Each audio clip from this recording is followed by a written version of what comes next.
Hello, xin chào các bạn đã quay trở lại với review 5 phút. Ở cuối tập 32, sau khi tung ra một đòn toàn lực, Liễu Kình cùng Tiêu Viêm đều bị phản phệ bởi năng lượng bạo phát. Bởi vậy, hai người liền bị trấn văng ra khỏi sân đấu. Kết thúc trận chiến, hai người hòa nhau và cùng đạt được hạng 10 trong cường bảng. Và rất nhanh, bọn họ cũng liền được mọi người đưa trở lại đài cao để hồi phục, còn giải đấu cường bảng nó vẫn diễn ra như bình thường. Cuối cùng, sau một hồi chiến đấu kịch liệt, giải đấu cường bảng cũng kết thúc. Lúc này, cái tên top 1 vẫn là Tử Nghiên, top 2 là Lâm Tu Nhai, top 3 là Nghiêm Hạo và top 4 là Lâm Diễm. Tuy nhiên, sau cuộc chiến căng thẳng kia, trận đấu vẫn chưa kết thúc. Tiếp theo đây, mọi người lại đến với trận luận bàn giữa top 10 cường bảng và đệ tử nội viện. Và lần này, trận luận bàn chính là của Huân Nhi và Lâm Tu Nhai, bởi vậy rất nhanh hai người đã có mặt ở giữa sân đấu. Sau đó, cuộc chiến của hai người cũng nổ ra. Lúc này, Huân Nhi thân hình như tia chớp, chỉ thoáng động thân, nàng đã liền ngưng tụ đấu khí hóa hình một cây châm sắc nhọn đánh thẳng về phía Lâm Tu Nhai, khiến hắn ta hoảng sợ tránh né. Tuy vậy, Huân Nhi vẫn chưa dừng lại, sau một hồi cận chiến, thân thể nàng đột nhiên bay lên, sau đó một đoàn đấu khí mạnh mẽ đã phóng tới người tên kia. Khi nó gần tới trán của Lâm Tu Nhai, hắn ta đột nhiên hô lớn nhận thua, bởi vậy Huân Nhi cũng dừng tay lại. Còn Lâm Tu Nhai, chứng kiến thực lực của Huân Nhi vừa tung ra, hắn ta hiểu thực lực của nàng tới bậc này chỉ có thể luận bàn với Tử Nghiên mà thôi. Cuối cùng, sau một hồi nói chuyện xã giao với Lâm Tu Nhai, Huân Nhi cũng liền thu hồi đấu kỹ của mình và liền rời đi.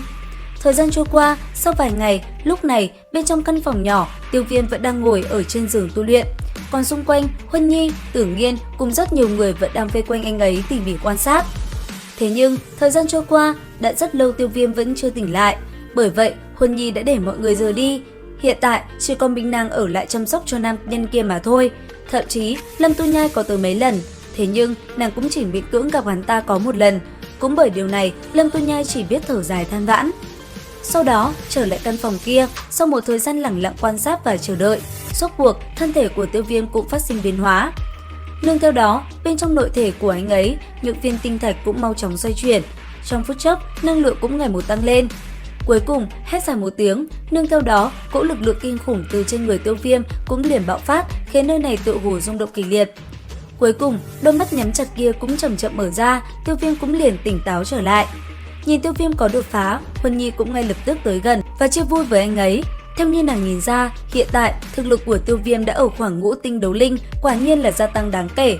Tuy nhiên, nàng cũng thấy bên trong cơ thể Tiêu Viêm có chút vấn đề, bởi vậy nàng cũng liền hỏi anh ấy. Và rất nhanh, Tiêu Viêm cũng liền kể cho nàng nghe về chuyện mình trị thương cho Nạp Lăng Kiệt nên mới dính phải loại độc tố này. Tuy nhiên, bản thân có dị hỏa bảo vệ, thế nên chút độc tố này cũng không đáng ngại. Cuối cùng, hỏi Huân Nhi về kết quả của trận đấu lúc trước và biết mình đã nằm trong top 10 cường bảng, Tiêu Viêm mới thở phào nhẹ nhõm. Sau đó, nắm tay Huân Nhi, Tiêu Viêm liền cùng nàng đi ra ngoài dạo chơi. Thế nhưng, hai người chưa kịp đi xa thì đám người Lâm Diệm đã tới. Lúc này, khi nhìn thấy tên kia đeo phù hiệu và biết hắn gia nhập bản môn, Tiêu Viêm cũng có chút kinh ngạc. Thế nhưng, sau khi nghe hắn ta kể Huân Nhi chỉ trong tích tắc đánh bại Lâm Tu Nhai thì Tiêu Viêm cũng phải giật mình. Tuy vậy, bản thân mình đã biết Huân Nhi rất mạnh, thế nên anh ấy cũng không ngạc nhiên lắm. Và cứ thế, mọi người trò chuyện với nhau rất vui vẻ, mặc cho thời gian qua đi. Khi mà trời dần buông xuống, Huân Nhi liền dẫn Tiêu Viêm ra sau núi. Sau đó, trong khung cảnh thơ mộng, nàng liền ôm lấy eo của nam nhân kia và nằm gọn gàng tựa vào ngực của anh ấy. Lúc này đây, hai người cùng nhau hồi tưởng rất nhiều chuyện trong quá khứ, những ký ức về thời niên thiếu cũng hiện lên trong tâm trí của họ. Cứ như thế, mặc cho thời gian qua đi, hai người vẫn đắm chìm trong những ký ức ngọt ngào. Thế nhưng, trong lúc hai người đang chìm đắm trong khung cảnh thơ mộng, đột nhiên thanh âm Dược Lão đã vang lên nói với Tiêu Viêm, ở phía xa có rất nhiều luồng khí tức mạnh mẽ đang bay về phía hai người, bởi vậy hãy cẩn thận. Nghe thấy vậy, Tiêu Viêm cũng ngay lập tức đứng dậy, kéo tay Huân Nhi định dẫn nàng rời khỏi đây. Thế nhưng, ngay khi Tiêu Viêm định kéo đi, ánh mắt Huân Nhi đột nhiên dịu xuống. Sau đó, bàn tay khẽ động, nàng liền đẩy Tiêu Viêm tiến vào rừng rậm và nói: "Tiêu Viêm ca ca, người mau tránh vào đó đi, ngàn vạn lần đừng đi ra."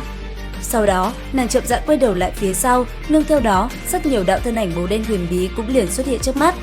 Đến đây thì hết tập 33/5 đấu phá thương khung. Xin chào và hẹn gặp lại các bạn ở những video tiếp theo.